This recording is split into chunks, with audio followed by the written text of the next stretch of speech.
Good morning and welcome to the April 13th Finance Committee meeting. As always, we're going to get started with our first topic, which is contracts. So item 1.01, contracts 15,000 and less. I'm going to turn it over to Krista Battaglia. Good morning, everyone. Are there any questions for the 15 and under list? Okay, all right, not hearing anything, we're going to move quickly on to item 1.02, Konica Minolta East Trails Middle School Devices. And Chris and I will kind of tag team this. Really, this is another lease, 5-year lease with Konica Minolta. And again, it'll be, $1,636 a month. It's a 5-year lease. Because we're so deep into our current lease with Konica, they elected and we agreed to move with a second lease. So we do know, just fully transparent, supply chain issues have been problematic. So this is an area we continue to be concerned with. We'd like to get this order placed. But Chris and I are working on developing contingency plans in the event that devices don't arrive, by the start of school. So just trying to plan ahead for that. Any questions in regards to Konica Minolta? All right, okay. Thank you very much. I'm gonna move on to 1.03. Kevin has the next two, so I'm gonna turn it over to Dr. Whaley. Yeah, and Kenzie Wooderson, our coordinator of network services, she's on as well. So feel free to ask us any questions as we go through this. We're pretty excited. If you recall back in June, during the board presentation regarding the technology department, we discussed briefly the cybersecurity audit that was performed probably 2 years ago now. And it gave several recommendations as far as what we should do regarding security best practices and things like that. Also this year, we've adopted a set of cybersecurity best practices, CIS controls. You'll hear that. You'll see that in our board report in June. And those are really just a set of best practices that organizations should adhere to, ranging from how we log in to password requirements and everything from servers, storage, computers, anything you can do to kind of help beef up your security presence. So item 1.03, we're really excited about this because this is going to, again, meet the needs of what the cybersecurity audit said while also meeting best practices. So what it is, it's a second way to authenticate when logging into different products around the district. For instance, we just had certain staff members, and we're working towards all staff. We just had them turn on two-factor authentication in Google. So just like you would with your bank, you log in once, and then it's going to ask you for a second form of authentication, which you enter in either a code that you get via a text or a code via email or answer security questions. And it says, yep, you verified twice, and now I'm going to let you in and use your product. So what this is it's a product that's going to allow us to do that same thing with some of our major systems in the district, such as Power School, Business Plus, and the list goes on and on. Again, ramping up our security presence by requiring another form of authentication. Kenzie, do you have anything to add? No, I do not. Okay. Any questions? So I do have a couple, Dr. Whaley. Will this cover all the applications outside of Google? So this will cover all staff, and we're going to start with our top 5, our most used applications in the district. And so the professional services that you see here are to help set up those first 5. And of course, there's a bit of configuration that goes behind it. And then moving forward, we're going to continue to expand under this product, and we're going to continue to add different applications and require multi-factor. So right now, it's our top 5. And were those top 5 picked because of the risk? Absolutely, yes. Great, thank you. Thanks. Okay. Can I just ask one quick question? Sure. So will this impact when parents would log into, view anything in Power School about their student as well? Not yet. We're going to focus on staff right now. Okay. We feel like students and parents, their logins are of I wouldn't say low risk, but in the hierarchy of priority, Sure. we want to focus on staff first. So I think eventually we'll get there. And we may, again, it's just the best practice. We may, have parents, multi-factor into Power School or things like that. But right now, not yet. Okay, thank you. Yep. Thanks, Dr. Whaley. Do you want to move on to 104? Absolutely. So again, Kenzie's going to answer any questions as well, but this is really exciting too. This is technology is asking for a second internet circuit, which will serve as a redundant circuit coming into the district. So for instance, if something should happen at SLC, a tornado or a natural event, that could affect internet across the district. So what we'd like to do, and again, this is the best practice, we'd like to add a second circuit just for redundancy. So in the case of, an event, in this building or perhaps west or somewhere in the district, we've got a way to back up our internet and run a second circuit and continue business with school and staff, or with students and staff. And again, Kenzie, do you have anything to add to that one? I don't. Okay. If I could ask a question, just clarifying, we have not had redundancy in the past. Is that what I'm hearing? That is correct. And this is a great, I'm excited about this too, especially in tornado season. When are we anticipating having this implemented past approval tonight? Or sorry, tomorrow night? So the contract with Mornet will be based on July 1 start date. So hardware and some of that we already have. We're going to be doing some reconfiguration of existing equipment, and then they'll be bringing up that circuit with a targeted July 1 start date that has to do with some of their contract and funding cycles. Sure. Do you know an anticipated implementation date then? My vision is July 1, we're going out to locations. So I'm hoping it'll be that smooth. We have a great partnership with Mornet and Converge One, frankly, on this. Great. All right. Thank you. So can I follow up a question on that? So will our staff and students notice really any change at that point in time on July 1? No, they should not. We are increasing bandwidth with this as well. So long term, they should not be impacted by speed issues and things like that for a longer period as we continue to see increased demand on our network. Okay, thank you. All right. Thank you, Kenzie and Dr. Whaley. Much appreciated. All right. With that, we're going to move on to items 1.05 and 1.06. Dr. Flack and Dr. Barger are both on the call today, so I'll turn it over to them.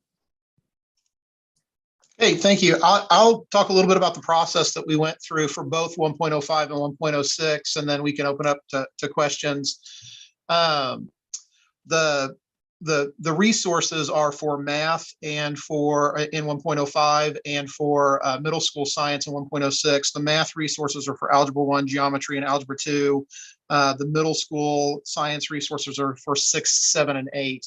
And during that process, as we go through our curriculum review and revision process, we review the current resources that we have and how they align to current standards. Both of those teams looked at resources and looked at the option of either building their own resources versus looking at an outside resource. We had been building our own resources for probably the last 10 years. For both of those requests, there was not an adoption within the last decade.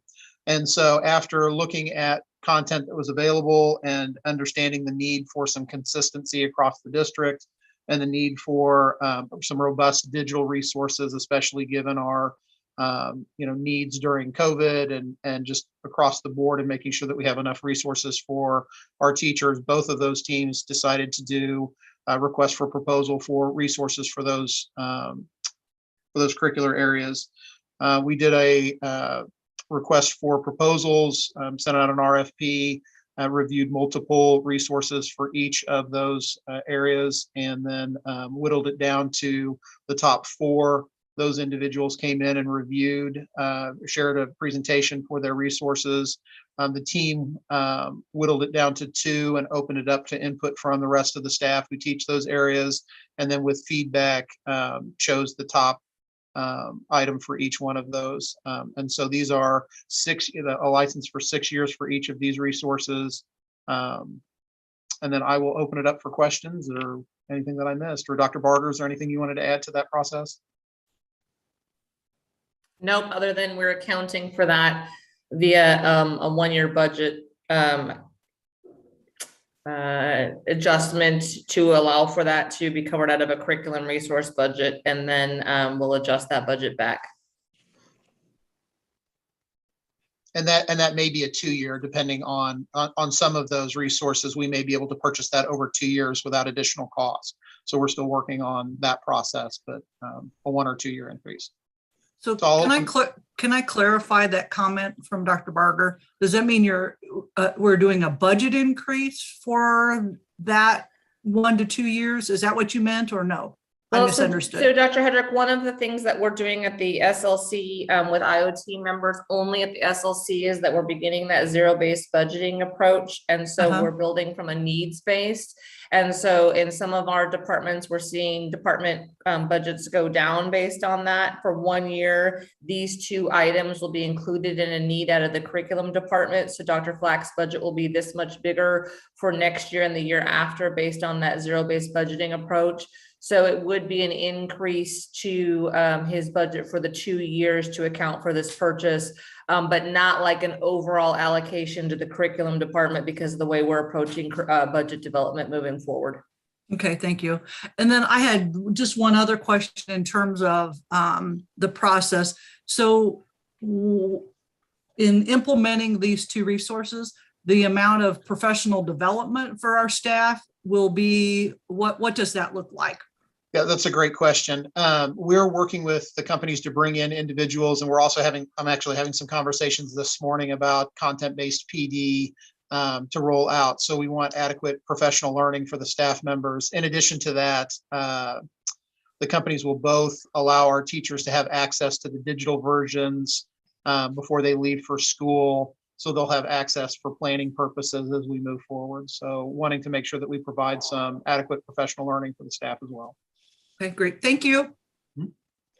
I just had a couple of questions. The math curriculum, is that high school and middle school? Good question. Most of those are high school, except for Algebra 1. It will be middle school and high school, yes. Okay. And the science, that's 6th, 7th, and 8th grade, with it being the middle school, it's as we transition 6th grade also? Correct.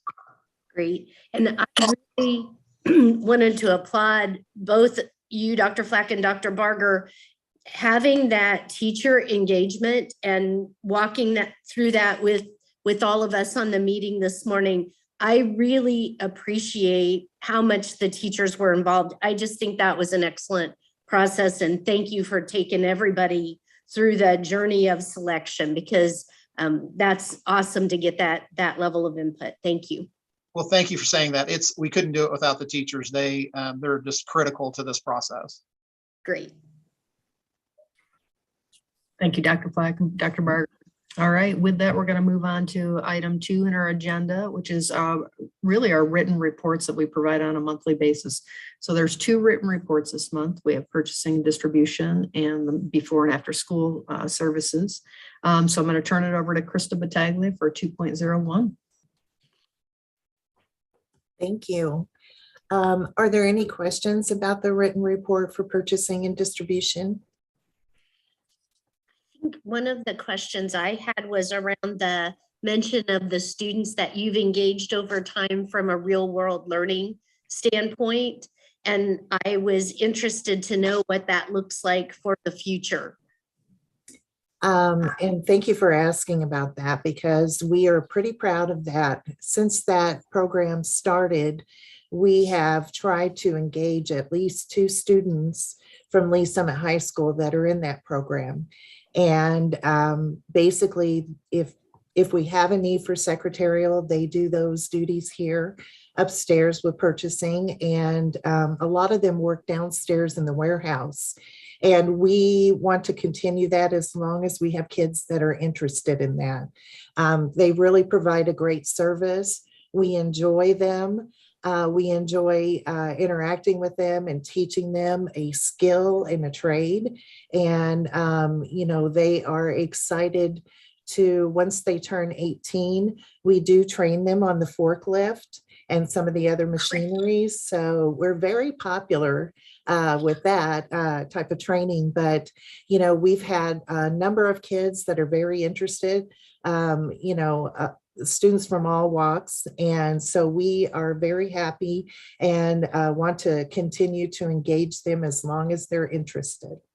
That's great. You know, procurement, shipping, and, you know, all of those things are just booming businesses here in our region. So I love that you have those opportunities. Thank you.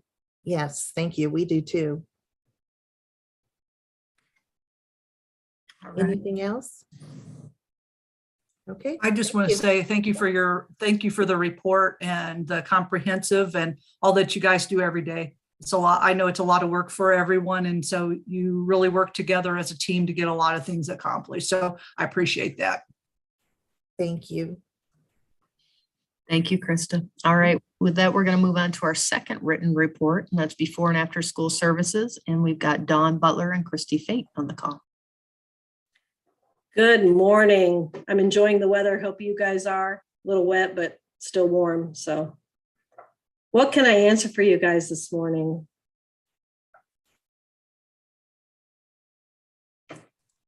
I don't have any questions. Again, I appreciate the report and the comprehensiveness and really the service that you provide to our students and families.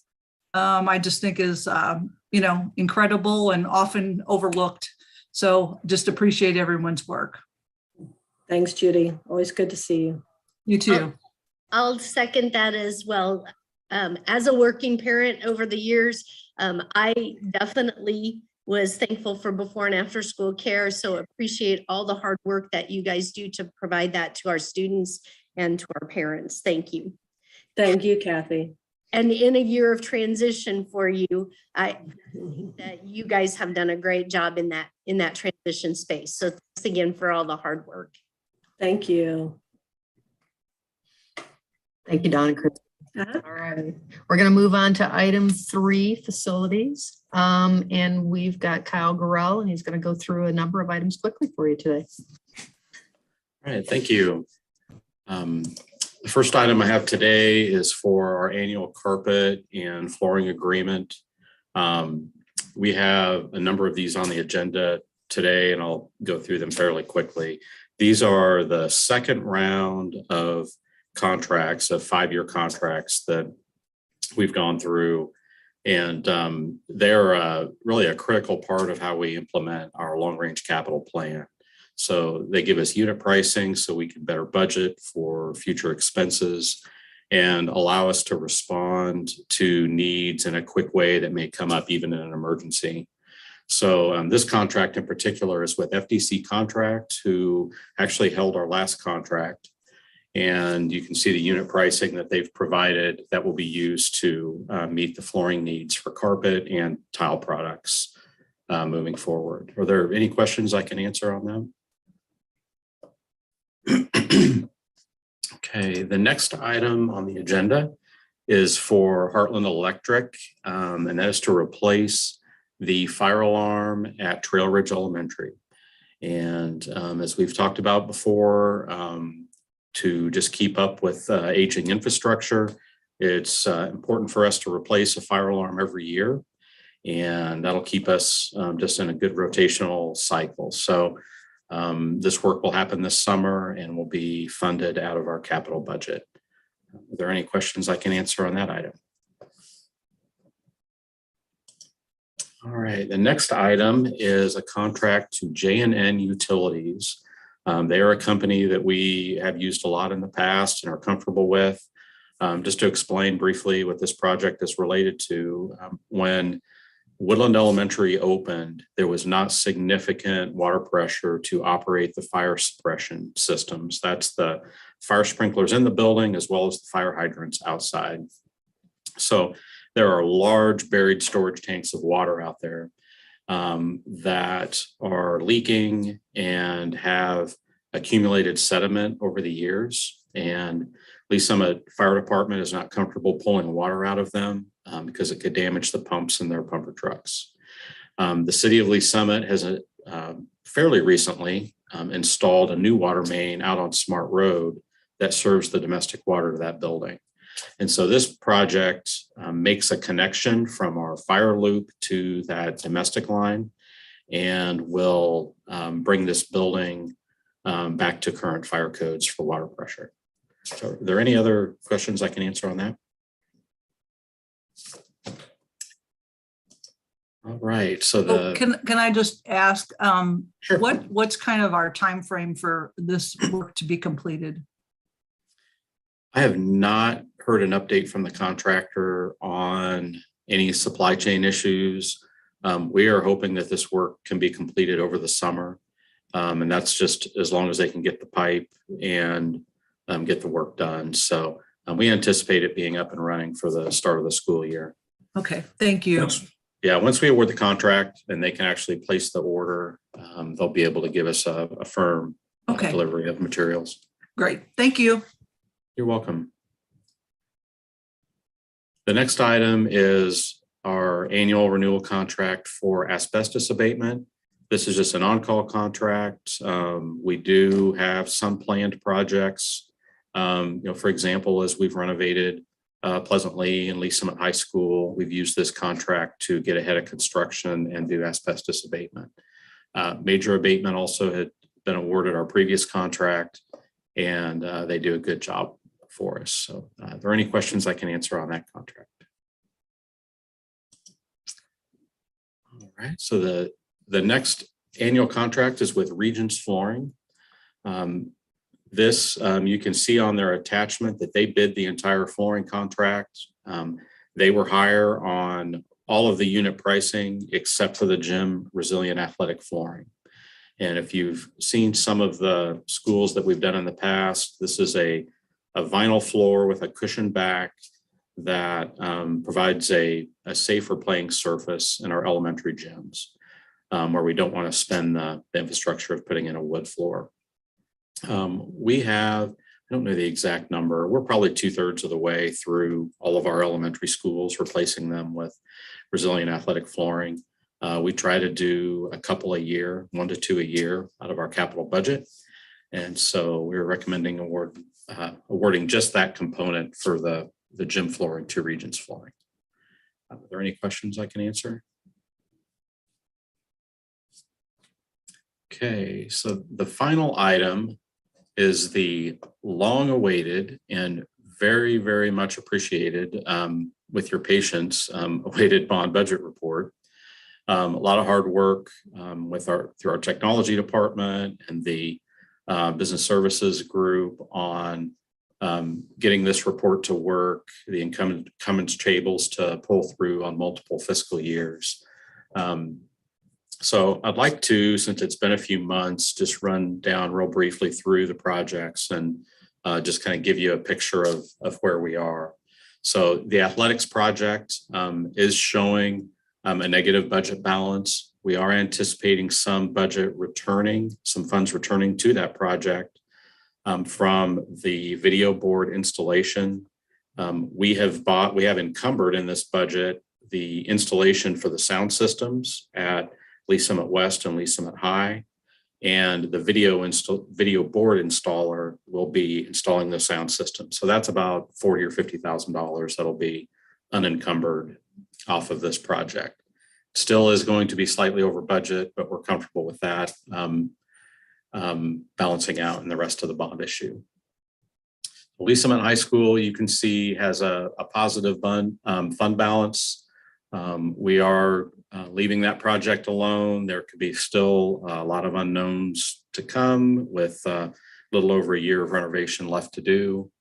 The new middle school, again, has an overall positive fund balance.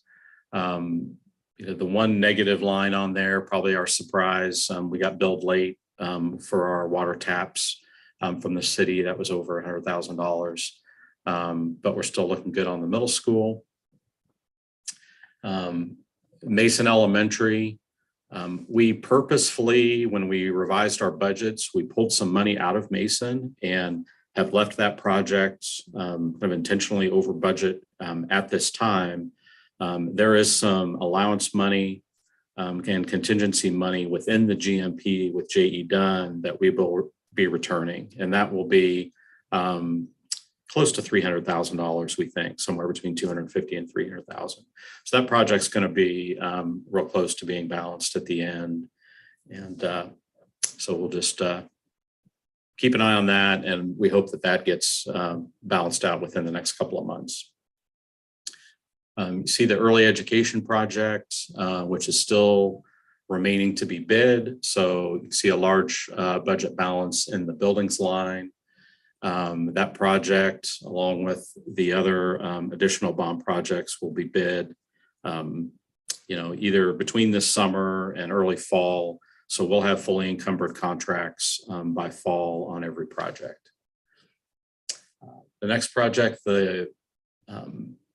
is the Miller Park renovation, as it's ordered on here. So that's the new bond project. Really, the only thing encumbered there are the architectural fees. And again, that project still working through the design phase and will be bid later this year. You'll see the additional funding on the security project. That was increased to $6 million, as we discussed previously. The next item is the capital improvement funding, and that will be funds to support the long-range capital plan. And we plan to present that to the board at the June workshop. And so more to come on that, and we'll be in touch there on how that gets applied to our Fund 4. You see the middle school renovation project, still an overall fund balance there. And then the final project, again, is the future project to support. The title is a little confusing on there, sorry, but it's the Geometry and Construction Program. Build space for that program, as well as the robotic space for the 3 high schools. So overall, you can see the remaining fund balance is positive in the bond issue, and we'll just continue to track this on a month-by-month basis and make you aware of any significant changes. So are there any questions I can answer on that? I do have a question, Kyle, on the early childhood, with that being bid summer, fall, what is now our target date for when we would start having some students there? We are still anticipating the 23-24 school year. Okay, that's what. Yeah. Yeah.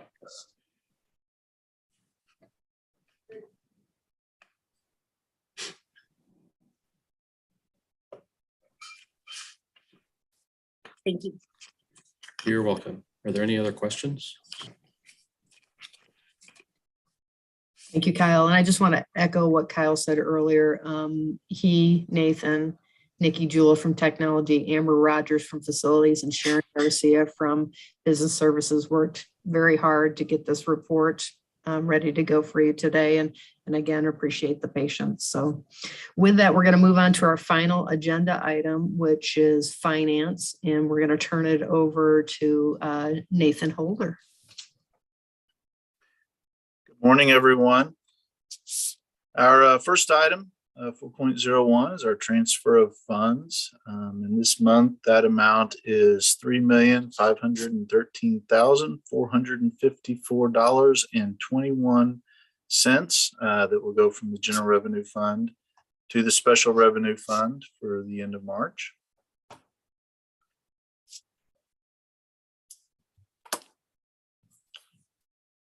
Our next item is our revenue and expense report for the end of March. And as we look at this report, it is the time of year where, as you look at budgets and you go through a fiscal year, It starts to be kind of an exciting time of the year for a finance person because the budget really comes into focus, and you can start to, with each month, more accurately predict where the budget will finish because you have a good idea of what your revenues will end up being, and you can really start to fine tune what your anticipated expenditures will be through June 30th. And so we're really starting to see that. And as we move into the end of April, the end of May report, we'll have a very good idea before the end of June of how we will finish the fiscal year. And so from a big picture perspective, we are trending in a very positive direction for FY22. And so with this report, I just want to highlight a couple of items or a few items as we move through. So if we look at the revenue, the operating fund, you will notice that we have received just over 96% of our revenue or our budgeted revenue year to date. And that is as to be expected, as we've received most of our local revenue, which helps supplement the majority of our operating fund revenues. I would also highlight that if you look at percentages there, you might wonder why, last year we were just over 100%, and this year we're at 96.25. And I would just remind you that we have, we did a budget amendment in January of this year, which was meant to more accurately reflect where we would be at this point in the year. And I would also point out that dollar for dollar, if you look at last year, Fund 1 is up just over $7.7 million if you look at actual revenue. And so I think we're in a very good position there. Looking at the special revenue fund, we are again trending in a very good direction. If you look at end of March, that is 75% of our fiscal year, 9 out of the 12 months. And I would just point out there that although our percentage is 70.55, just a reminder that we still have just over $4.5 million that we will request from ESSER and from ESSER 2. And we are doing that this month. We're actually working with payroll to make sure we have all of those expenditures coded correctly. And then we will be making that request. The other item I would mention there is that, again, from a dollars perspective, actual dollars were up just over $3.5 million as compared to revenue last year. So again, in a very good position. Prop C is the main driver of that because our basic formula and our state revenue, which drives a lot of Fund 2, is basically flat compared to last year, but our Prop C revenue is up, and we do anticipate even a little bit more of a bump in April, May, and June as hopefully the state legislature and the governor allocates that full amount for Prop C. Debt service fund and our bond funds are tracking very closely to what we would thought they would be at this point in the year, and those will go up slightly between now and the end of June. And as well as our capital projects fund, we're very close there. Again, as anticipated, our local revenue, we've received the majority of that, and so we'll start to see that go up. And then, obviously the goal there is hopefully that we'll get a little bit above that projected revenue in capital projects. Continuing to move to the right to the nutrition services fund. If you remember last month, again, the state didn't get our revenue payment by the end of the month. And so what you're looking at there is basically 2 months of revenue. That would include both the January and February meal count revenues from the state. And that is 2 months of revenue. And so last month, that balance was around $6.6 million. And so you can see over $2.1 million in revenue. The interesting part about that is that includes February. And not only is February the shortest month of the year, but it is also, we missed 5 days of school in February because of snow. So it is, you can see the impact there again of the revenue this year, the positive impact. Our activity and foundation revenues is again very much on track for this point of the year. The other item I do want to make sure I point out with our before and after school services. For the March revenue, we actually received that April 1st. And so that was not booked in the month of March. So I would anticipate next month, as we look at end of April, we should see 2 months worth of revenue. So we have received that. It's just on this report because we reflected, we can't reflect it in March if we don't receive it in March. It is not there. But that again should trend back in a positive direction next month.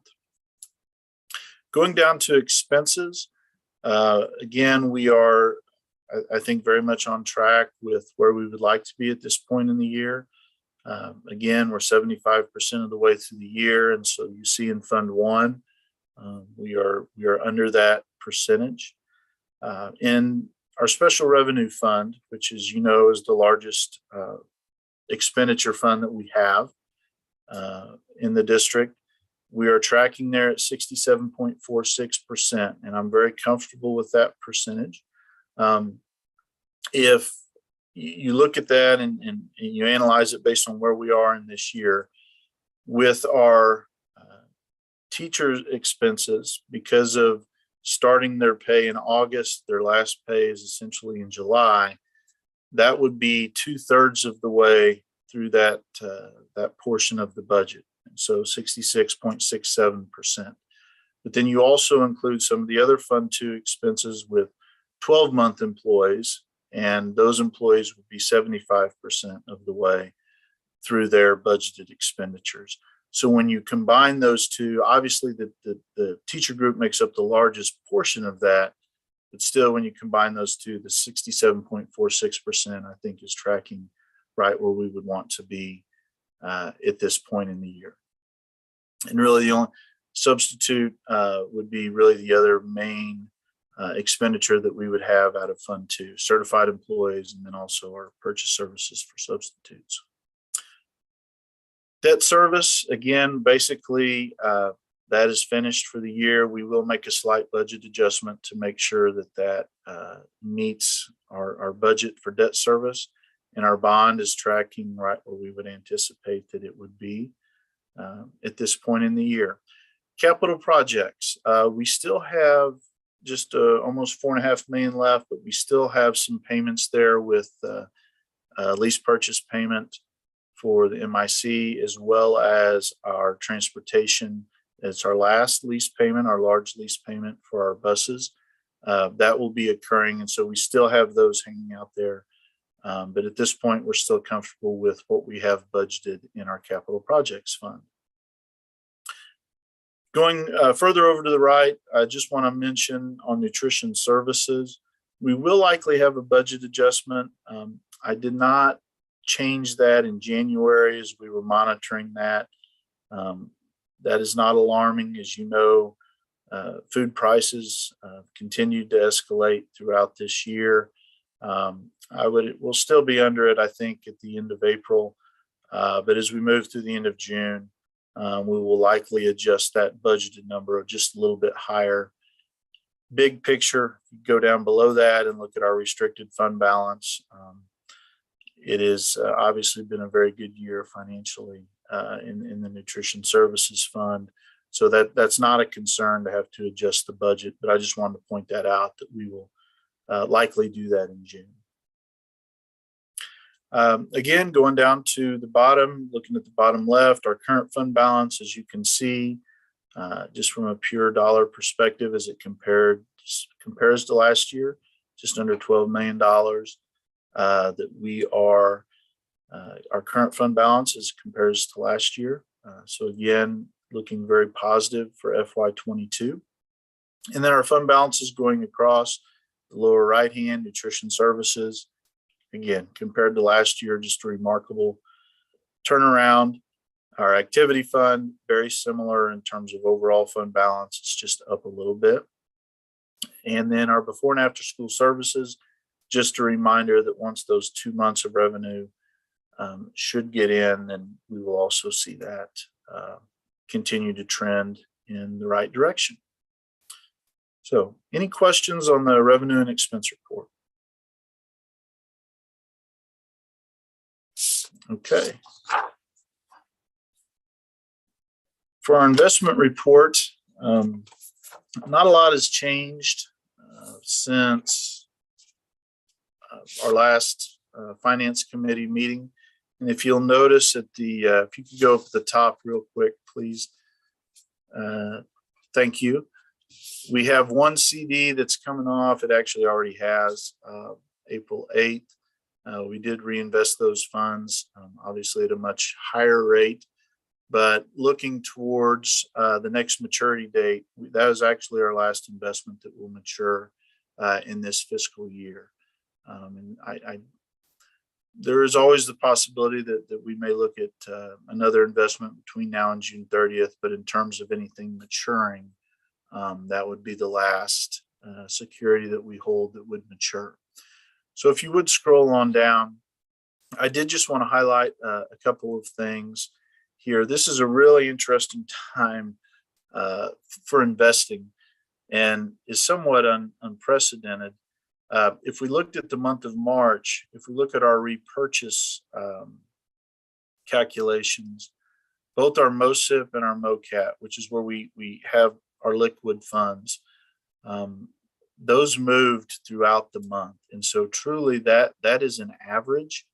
And right now MOCAT is actually a little bit above, but our current rate in our liquid funds is not the 0.18. As of today, I'm sorry, as of yesterday, it was 0.3493, so 35 basis points. So that is really moving. And you know, unfortunately with inflation that we're all experiencing, but that is, at least from an investment side, we are getting a little bit more return. A couple of interesting facts. I looked yesterday, the 1 year and 2 year treasury. Yesterday, the 1 year treasury was at 1.71%, and that was actually down a little bit from Monday. The 2 year treasury was at 2.39%. For comparison, 1 year ago yesterday, the 1 year treasury was 6 basis points, 0.06. So that has changed 1.65% over the course of the year. The 2 year treasury a year ago was 0.18. Now it's at 2.39 as of yesterday. So from an investment sense, it will be a positive for our investment balances. And the other thing I would mention there related to that, as Kyle went through the bond report a few minutes ago, you know, we have the $260 million budgeted. That was always a little bit of a conservative number. You know, and of course, it's important to be, when you're looking at the available bond funds, to be conservative there. But I can say, especially with the movement that we've seen in the past couple of months, the positive there is, as we adjust that going forward in next fiscal year, that budget will actually increase a little bit because of the available funds that have been earned through the interest earnings in that bond fund. So again, just a positive there. And as we see projects that might be, you know, potentially a little over in the next 12 months, we feel pretty good about where we will be in the big picture. So, any questions on the investment report? All right, our last item is just the monthly balance sheet. And really just to recap there of what we covered with the revenue and expense, you'll notice we do have a pretty large P-card liability. And again, that just has to do with when those items close out at the end of the month, and that fluctuates from month to month. Normally, we do not have a credit under the liabilities section for capital projects fund, but that is an item for CDW that was a credit that we still have, and that will clear off in April. So again, we shouldn't see anything there next month in that report. Again, looking down at the bottom line, very healthy for this point in the year, and our general operating fund, our debt service fund is in good shape. Capital projects is tracking where we thought it would be with our budgeted amounts, which is always a good thing. And then also our bond capital, of course, we spend down on that every month, which is a good thing because that means projects are getting closer to completion. But again, we're earning a little bit better interest in there as well. And then, of course, nutrition services, as we look at that as compared to where we started the year with a negative balance, again, we're in a very good position there. That is all I have, unless there's any questions on the balance sheet or any of the other items. All right, as always, thank you, Nathan, for the thorough report. Board members, do you have any additional questions for the Finance Committee? I have none. Thank you, everyone. I don't have any other questions. I would like to acknowledge and thank Dr. Hedrick for being such a great partner on this Finance Committee, and just recognize all of her hard work and effort. I've just really appreciated working with you, Dr. Hedrick, and I know we'll say more Thursday night, but I just wanted to acknowledge that. Thank you. Thank you, Board Member Campbell. You shared sentiments, and we wanted to pass along.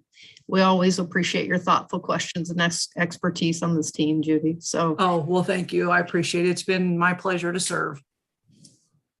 All right. Well, with that, we are going to wrap up our Finance Committee. You guys have a good day. Thank you. Thanks, you too. You too.